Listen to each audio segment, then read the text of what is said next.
Buenos días. La voz de Jerez en el Evangelio de hoy.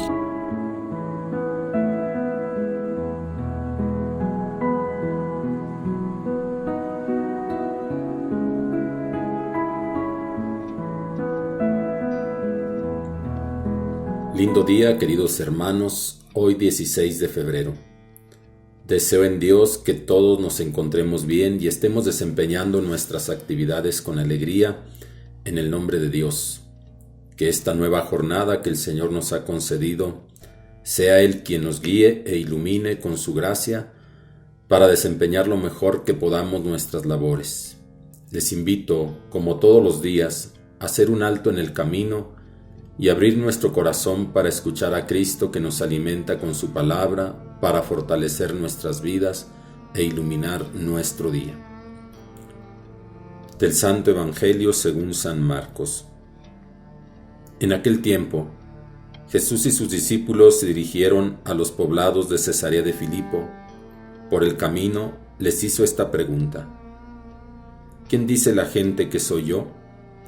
Ellos le contestaron: algunos dicen que eres Juan el Bautista, otros que Elías y otros que alguno de los profetas.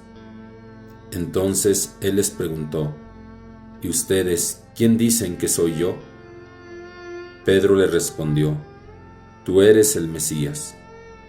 Y él les ordenó que no se lo dijeran a nadie.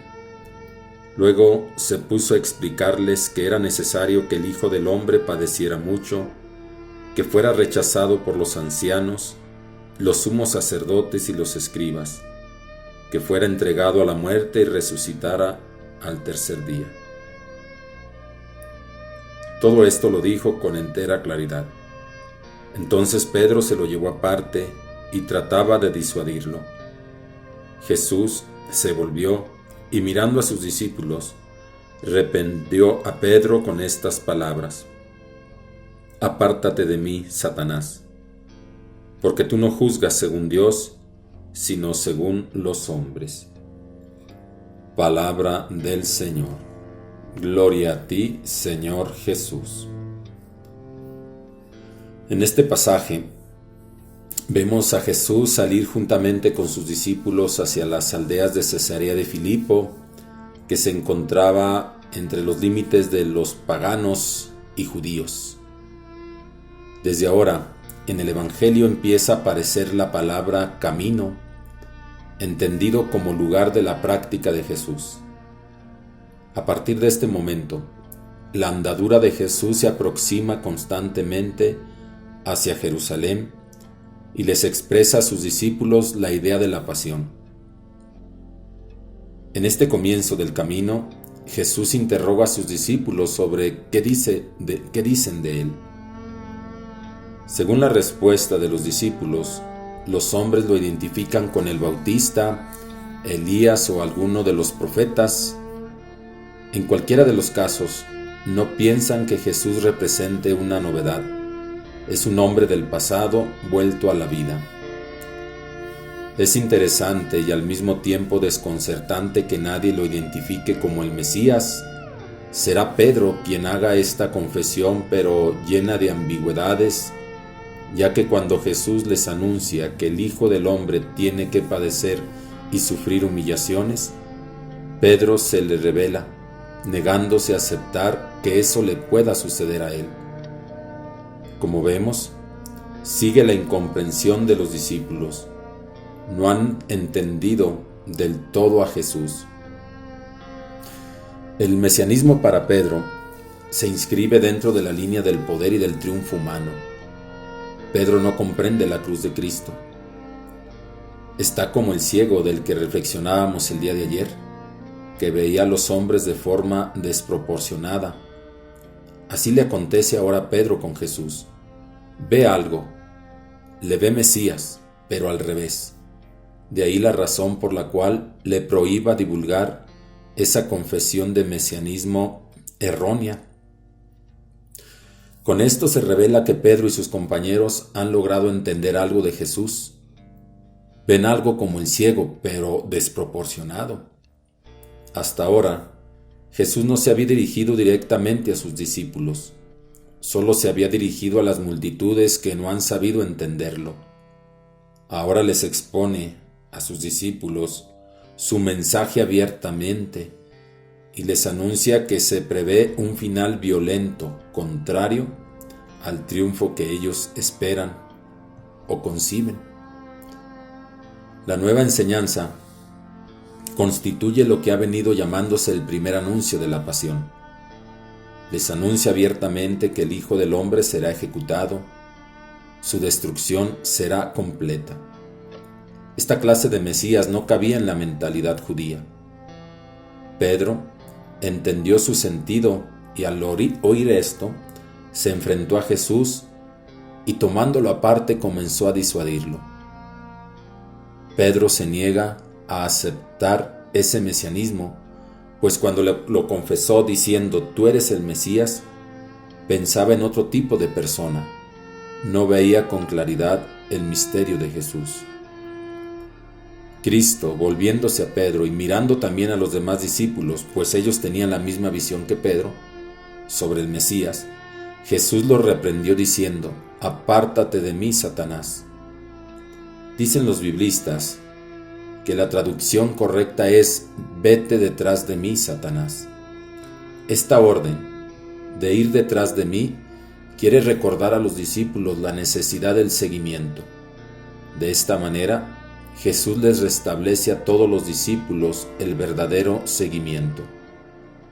A Pedro lo identifica con Satanás, el que lo tentó en el desierto. Esta expresión «vete detrás de mí» es una forma de decirle a Pedro que si quiere ser su seguidor, debe ponerse detrás de él, pues quien marca la dirección es Jesús, no Pedro. Hermanos, en la vida personal, familiar, social, vivimos ciertas situaciones en ocasiones difíciles que nos hacen negar el dolor, la enfermedad, y no queremos pasar por el camino de la pasión. Negamos o rechazamos la cruz. Queremos la gloria, la resurrección, pero sin pasión. Esto es lo que le pasó a Pedro y a los demás discípulos, y es lo que nos pasa también a nosotros, o bien nos puede pasar, pues en la Sagrada Escritura están escritas nuestras vidas, nuestras actitudes. Yo creo que todos hemos pasado por problemas muy fuertes, los cuales no los comprendemos del todo, e incluso nos preguntamos ¿por qué a mí? ¿Por qué a mi familia? ¿Esto no me puede estar pasando a mí? O bien, al ver que algún amigo, algún vecino o conocido está sufriendo alguna enfermedad, o que han sido víctimas directas de la violencia que estamos sufriendo, surgen dudas e interrogantes hacia Dios, que las expresamos ante nuestros amigos que están sufriendo, y nos cuesta aceptar también la cruz, la pasión, ya sea la propia, la de familiares o amigos. Cristo anuncia a sus discípulos lo que le va a suceder, y Jesús sigue siendo crucificado en cada asesinado, sigue siendo torturado en cada secuestrado. Duele, y nadie queremos esto que estamos viviendo como país, como estado, como municipio. Pero esta situación no nos debe alejar de Dios o hacer dudar de Él. La situación que estamos viviendo o hemos vivido, sea de enfermedad natural, sea de muerte violenta o muerte natural, pues nos cuestiona, sobre todo lo violento. Que esta situación no nos aparte de Dios, al contrario, nos una más a Él, unamos nuestro dolor, nuestra enfermedad, nuestros padecimientos a su santísima pasión, agarrémonos de Cristo. Cristo está ahí. Cristo se hace presente en cada acontecimiento, por muy triste y muy violento que sea. Ahí está Él, descubrámoslo. Por eso cabe también en esta reflexión la siguiente pregunta que Jesús hace a sus discípulos, pero que nos la hace a cada uno de nosotros. ¿Quién dice la gente que soy yo? Ahora bien, ¿quién soy yo para ti? ¿Quién es Jesús para mí? ¿Quién es Jesús para mi familia? Ojalá y no sea un adorno en un cuadro, en una imagen de Jesús, sino sea nuestra vida, sea nuestra seguridad, sea nuestra esperanza, sea nuestra verdad, sea nuestra luz y nuestro guía. Hermanos, que Cristo nos acompañe y que nos lleve al conocimiento pleno de su persona y a la aceptación total de su mensaje de salvación. Que tengamos todos un bonito día. Caminemos juntos. Dios nos bendice.